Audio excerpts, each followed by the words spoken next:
Monsoon by Krishnaswami.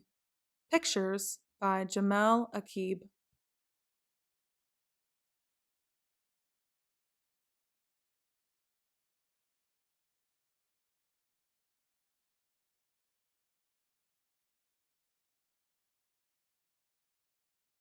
All summer we have worn the scent of dust, gravelly, grainy, gritty dust, blowing on the winds and sprinkling through our clothes and hair.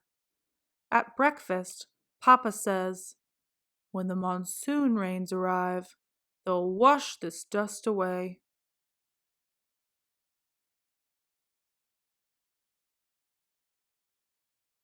Going to the market, I cross the road with Mummy. "We need tomatoes," she says, "and maybe some beans." We pass the old tea stall. It clatters with the chink of cups, hums and thrums with wondering and worrying. Will monsoon rains come soon? The radio crackles with news of rain showers by the sea. But that seashore is far from us. Mummy sighs. She watches the sky and she has questions. How much will it rain? How fast? How hard? She worries about floods. And so I worry too.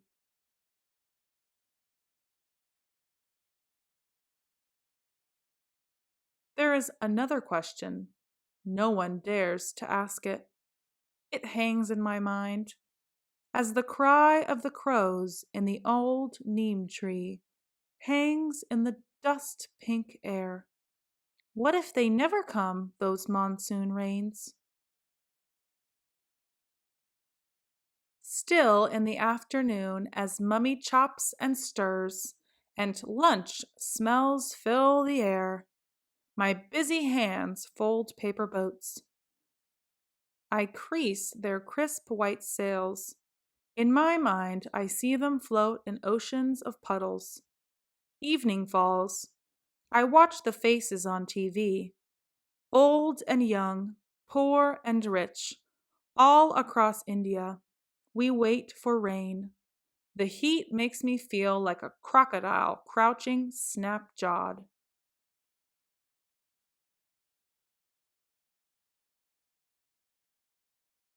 When Papa comes home from work, I rush down to meet him. Across the street, people crowd around the bus stop shelter.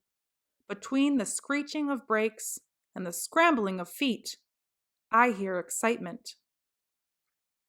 Wait, listen! Was that thunder or the rumble of an engine? At bedtime, Nani tells us tales of when the monsoon was wetter, fuller, longer. Back in the days before fields gave way to city streets, I listen till her stories fade to dreams.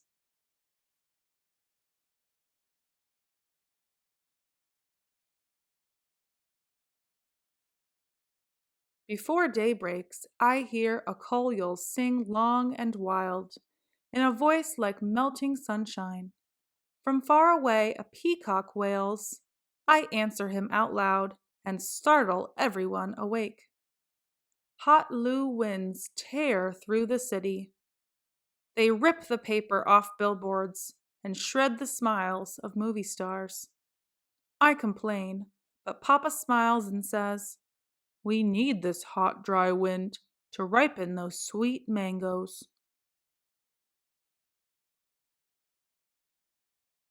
Waves of heat dance upon rocks and shimmer over rooftops.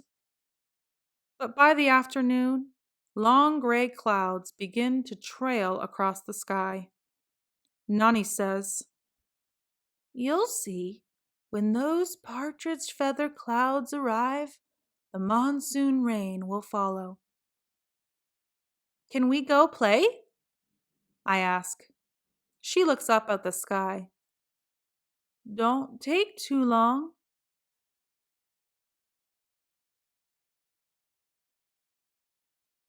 In the hopscotch square we've chalked in the alley, my brother and I jump and hop and whirl to the sounds of temple bells clanging, clanging.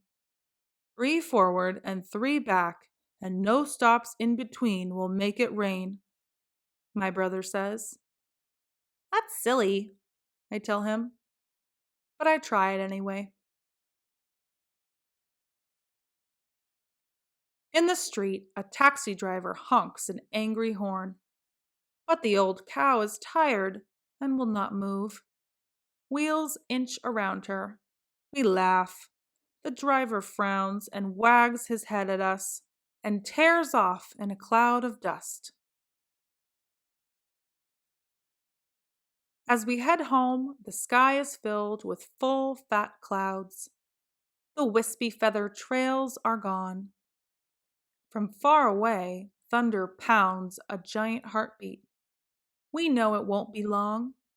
The wind ruffles the leaves on the old neem tree.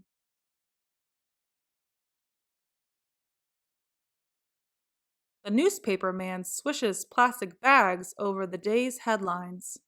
Suddenly it is still, a stillness filled with the scent of ripe mangoes, with promises of dampness in the air.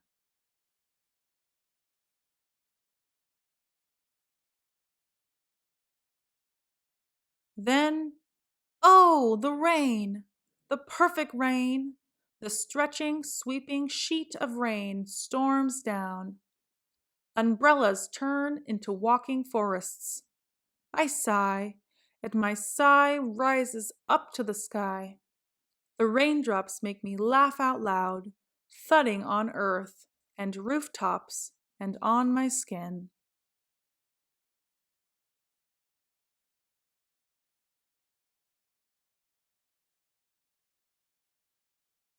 Mummy and Nani cross the street to clink a coin at the feet of pot-bellied Ganesh, god of beginnings. Rivers rush along yesterday's roads. I dance with the joy of earth's sudden sweet scent.